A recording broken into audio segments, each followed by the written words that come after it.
विद्युत धारेचे परिणाम बघितले, त्यामध्ये विद्युत धारेवरती या विद्युत ऊर्जेचं रूपांतर यांत्रिक ऊर्जेमध्ये करणारे यंत्र विद्युत चलित्र आपण पाहिलं मागच्या तासात केलं, बरोबर आहे.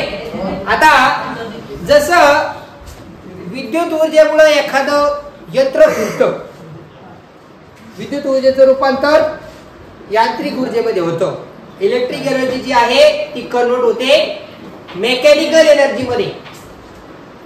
असं शक्य आहे का की मेकॅनिकल एनर्जी पासून आपण इलेक्ट्रिक एनर्जी तयार करू शकतो का? यंत्राचा वापर करून विद्युत ऊर्जा तयार करता येईल का? याच्या आधी आपण काय केलं, विद्युत ऊर्जेपासून यांत्रिक ऊर्जा तयार केली, विद्युत ऊर्जेवरती यंत्र फिरवलं, यंत्र चालवले. परंतु अशा बाबतीमध्ये विचार करण्यात आला की यंत्राला फिरून विद्युत ऊर्जा तयार करता येईल का? या बाबतीमध्ये बऱ्याच दिवसापासून रिसर्च सुरू झालं आणि या रिसर्च मध्ये एक व्यक्ती सक्सेसफुल झाला. त्या व्यक्तीने सांगितलं की आपण यंत्राचा वापर करून काय करू शकतो, विद्युत ऊर्जा तयार करू शकतो. 1831 मध्ये त्या कार्यकर्त्याने सांगितलं की electric current can be produce, विद्युत ऊर्जा आपण काय करू शकतो, तयार करू शकतो, निर्माण करू शकतो. कसं? In a conductor with the help of moving magnet. Wow. एखाद्या चुंबकाच्या साहाय्यानं मॅग्नेट फील्डच्या साहाय्यानं आपण चुंबकीय क्षेत्राचा वापर करून काय करू शकतो, विद्युत ऊर्जा तयार करू शकतो. याचा अनुभव घेण्यासाठी तुमच्या घरामध्ये जर तो फॅन असेल, ज्याचं पिन खोसून चालू केलेला फॅन असेल तुमच्याकडं, तो पिन खोसून चालू केलेला फॅन जर तुम्ही चालू असताना त्याची पिन काढून घ्यायची ना आपली अशी हाताला लावायची, बरोबर, तर तुम्हाला 100% त्या ठिकाणी करंटचा झटका बसणार. चार्जरला बी होतं ना, हा ठीक आहे. तर कंट्रोल लक्ष द्या इकडं.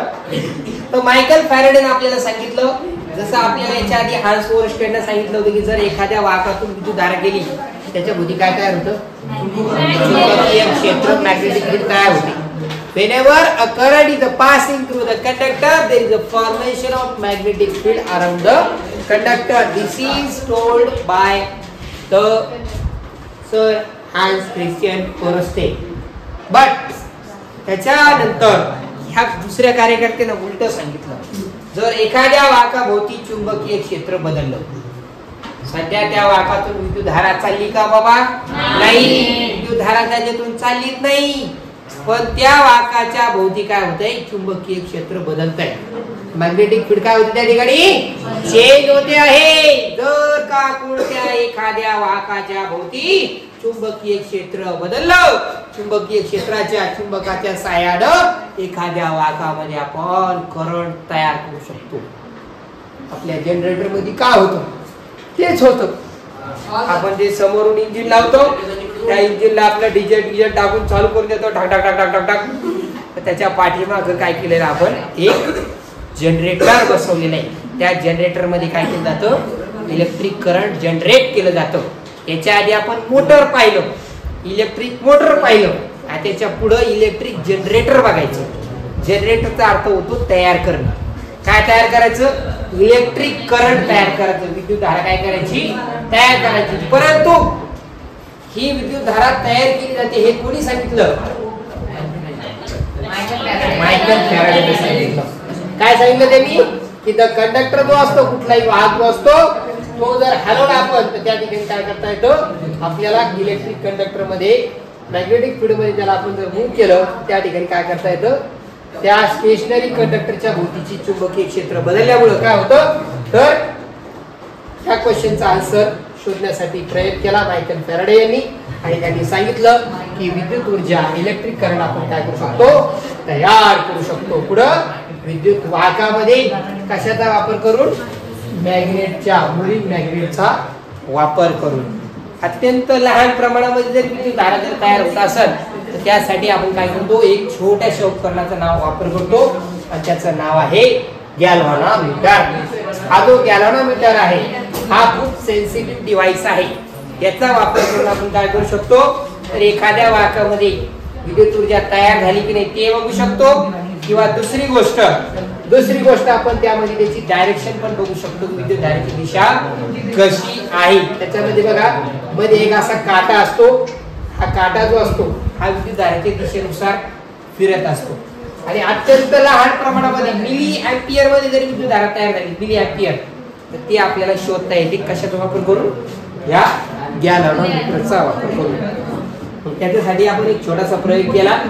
या ठिकाणी काय केलं, एक तार घेतली तांब्याची, ती दोन टोकावरती लावली आणि त्याचे दोन टोक जे तारेचे ते काय करतात, गॅल्व्हॅनोमीटर मध्ये आपल्याला चेक करायचं की विद्युत धारा तयार झालेली आहे की नाही. तर त्यासाठी आपण काय केलं, एक तांब्याची तार घेतली, ती अशा दोन छोट्याशा स्टँड वरती उभी केली. त्या तांब्याच्या तारेचे दोन टोक आपण काय केले, गॅल्व्हॅनोमीटरला जोडले आणि काय केलं, त्या ठिकाणी एक छोटस उभं मॅग्नेट घेतलं, बार मॅग्नेट.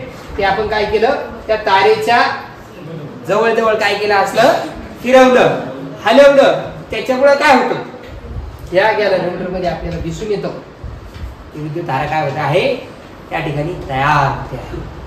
कशामुळे तयार झाली या तारेमध्ये विद्युत धारा, ही तयार झाली आपल्या या चुंबकीय क्षेत्रामुळे. त्या चुंबकामुळे, ह्या चुंबकाला काय केलं आपण, त्या तारेच्या भोवती त्याला फिरवलं, हलवलं. त्याच्यामुळे त्या ठिकाणी काय झालं, त्या तारेच्या भोवतीचं, ह्या विद्युत वाहकाच्या भोवतीचं, ह्या इलेक्ट्रिक कंडक्टरच्या भोवतीची काय झाली, मॅग्नेटिक फील्ड काय झाली, चेंज झाली. आणि कुठल्याही मॅग्नेट कंडक्टरच्या, कुठल्याही वाहकाच्या भोवतीचं जर का चुंबकीय क्षेत्र बदललं, त्या ठिकाणी काय तयार होतं, विद्युत धारा तयार होते. ते कोण सांगतं, आपला गॅल्व्हॅनोमीटर सांगते आपल्याला. हे अडचण कोणाला लक्षात राहील, ठीक आहे. यासाठी आपल्याला आपण वेगवेगळ्या ऍक्टिव्हिटी केल्या या ठिकाणी. एका याच्यामध्ये काय केलं की हे बघा, एक सोलेनॉइड कॉइल आहे. सोलेनॉइड कॉइल म्हणजे स्प्रिंग सारखी रचना असलेल्या आपण तारेचं कुंतल तयार केलं, कुंतल, बरोबर, कॉइल तयार केली. कॉइल, हा कॉइल आहे, सोलेनॉइड कॉइल. याच्यामध्ये खूप मोठ्या वेटोळे घेतले तारेची आणि दुसऱ्या याच्यामध्ये एक सिंगल रेक्टँग्युलर लूप, एकच कण घेतलं, एक कुंडल घेतलं, फक्त कुंडल. हे कुंडल आहे, एक कुंतल आहे. याच्यामध्ये काय करायचंय, मग याच्यातली विद्युत धारा चालू बंद करायची, फक्त हे बटन चालू बंद करायचं. तरी सुद्धा या गॅल्व्हॅनोमीटर मध्ये आपल्याला काय दिसून येतं, विद्युत धारा तयार झालेली दिसून येते. कशामुळे बरं, ह्या सोलेनॉइड कॉइल मधून, ह्या नाल कुंतलामधून जेव्हा विद्युत धारा जाते ना बरं का रितेश, त्याच्यामध्ये चुंबकीय क्षेत्र तयार होतं.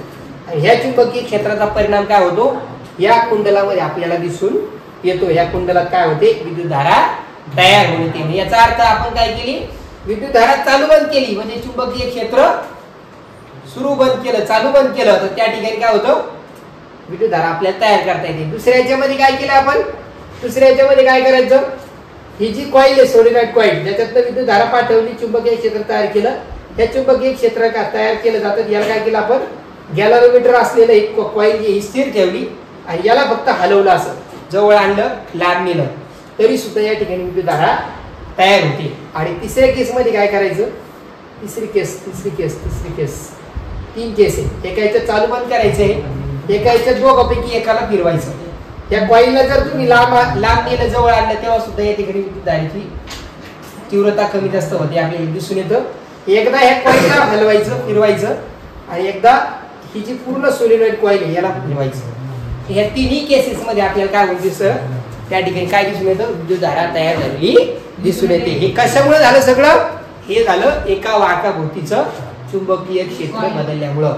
मॅग्नेटिक फील्ड एखाद्या कंडक्टरच्या भोवतीची जर चेंज झाली, तर त्या कंडक्टर मध्ये काय तयार होतं, इलेक्ट्रिक करंट तयार होतं. कोण म्हणतं, काय अडचण कोणाला नाही आहे ना, ठीक आहे.